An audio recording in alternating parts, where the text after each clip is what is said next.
বাচ্চা এরকম হয়েছে বলে আমাকে তালাক দিয়ে দিয়েছে, যে বলেছে এই বাচ্চা আমার না। এই সাদা হওয়ার কারণে? এই সাদা হওয়ার কারণে, যে আমাদের মতো হয়নি কেন?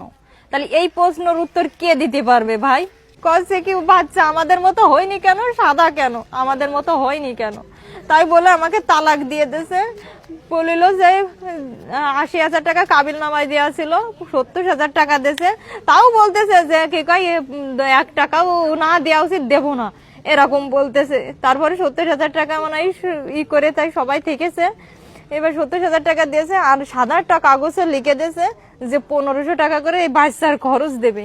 তা কোনোদিন এই বাচ্চার খরচ তো দিইনি, কোনোদিন খোঁজ খবরও নিইনি। তারপর আমি সবাইরে বলতেছি যে এরকম একটু খরচ দিয়েছে না, এরকম অস্বীকার করেছে।